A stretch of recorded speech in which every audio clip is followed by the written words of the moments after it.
At sinabi mo na kasama to sa notice of disallowance? Opo, kasi hindi napapakita ng mga dokumentong ito kasama yung certification na there was success in the information gathering and surveillance activities. Kasi yung statement lang po is there were no untoward incidents. Hinahanap ko po kung ano yung Pag sinabing, Madam Witness, pag sinabing there were no untoward incidences, hindi ba evidence of success yun? Walang yung mga komunista, yung mga terorista, imbis na nag-away-away, tumanggap na lang ng rice pack, tumanggap na lang ng tupad. Hindi ba success yun? Hindi sila nag-away-away? ang hinahanap ko. Are you ready, Ms. Aline? Yes po, Your Honor. Thank you, Attorney Madam. Lorna, you may proceed. With the permission of this honorable court. Thank you, Madam Witness. You have gone over PIORs or Protective Intelligence Operations reports, which were attached to the Office of the Vice President's response for the first and second quarter of 2023.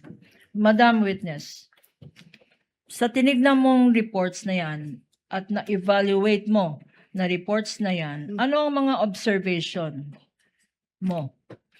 Doon po sa Protective Intelligence Operations reports, ito po ay inattach nila kasama yung certification as documents evidencing success.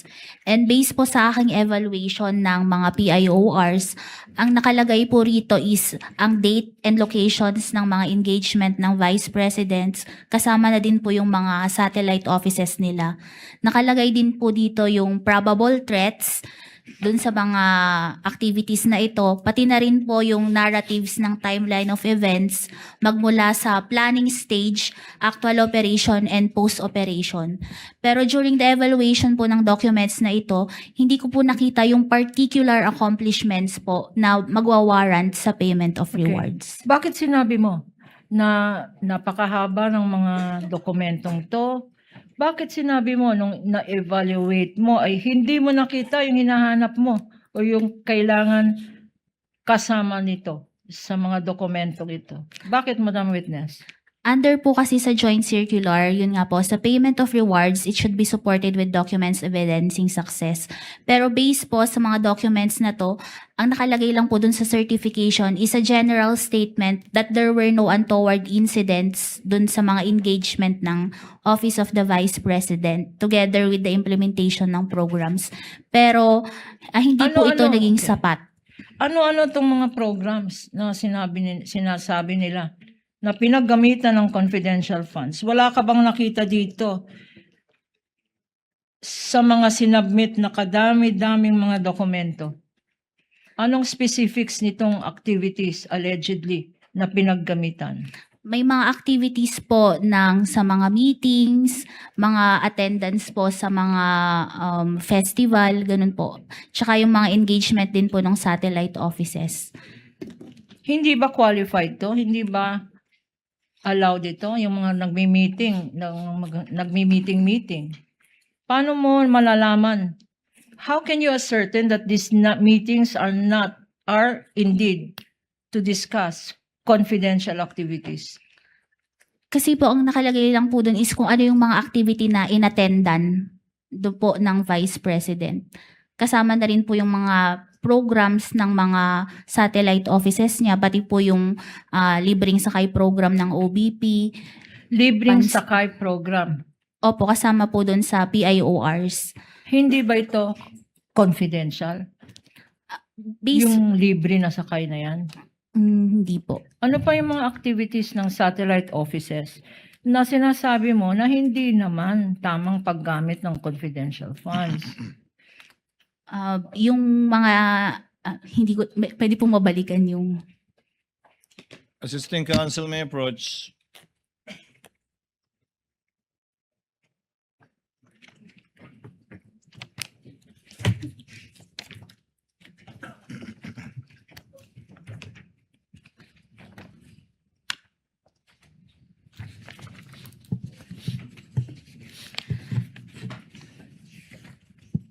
Dito po sa isang sa satellite office po nila sa Bacolod, Ang nakalagay po rito na activity nila is provided rice box to Morsha fire victims. Sandali. Rice box to Morsha Fire fire victims. victims. baka confidential ang rice victims na yan, Madam Witness. Tapos tupad beneficiaries at BCNHS. Can you speak to the mic, please? Tupad beneficiaries at BCNHS Gym, Dole, Tupad payout May 1, 2023, 198 recipients, daily wage for 50, a total of 841 cash disbursed 10 days. Mga tupad beneficiaries, linista dyan, kung magkano. Ito po yung mga naging activity po dun sa So, Bacolod rice Satellite. giving, tupad activities, ano pa? Medical mission po. Medical mission, Release of rice boxes to beneficiaries in Sebastian Antique. Visited MAIPP hospitals and provided GLs at billing accounting offices to get a copy of SOA. Yun po. With the visit ng indulgence of hospital. counsel, Ms. Aline, these are the activities na sinasabi nilang kinover ng intelligence operations. Ito po yung inattach nila as proof of success of the information Ng gathering. activities nga. Opo. Not that ginamit yung confidential fund sa pagbigay ng bigas, not that ginamit yung confidential fund sa pagbigay ng tupad, not that ginamit yung confidential fund sa MAIP. Opo. Bale po, ito yung naging activities ng Vice President po. Pero Na- hindi po yung confidential fund yung ginamit dito. Na naging ligtas siya, ika nga. Opo, base sa parang protective conducted activities. surveillance activities po sa mga programang ito. Okay. You may proceed, counsel. Again, para sa record, itong mga activities daw, yung mga rice giving, yung mga tupad na yan, doon siya nag-conduct ng surveillance activities. Yung bang sinasabi mo, Madam Witness? Ang nakalagay po kasi dun sa certification, nag-conduct siya ng confidential activity, surveillance activities before parang ang pagkakaintindi ko po dito is yung nag-conduct sila ng surveillance activities before the engagement of the Vice President po. Parang At sinabi mo na kasama to sa notice of disallowance. Opo, kasi hindi napapakita ng mga dokumentong ito kasama yung certification na there was success in the information gathering and surveillance activities. Kasi yung statement lang po is there were no untoward incidents. Hinahanap ko po kung ano yung Pag sinabing, Madam Witness, pag sinabing there were no untoward incidences, hindi ba evidence of success yun? Walang yung mga komunista, yung mga terorista, imbis na nag-away-away, tumanggap na lang ng rice pack, tumanggap na lang ng tupad. Hindi ba success yun? Hindi sila nag-away-away? ang hinahanap ko po kasi dito, sample po doon sa isang activity is nakalagay probable threat, CTG, parang ganun, NPA po.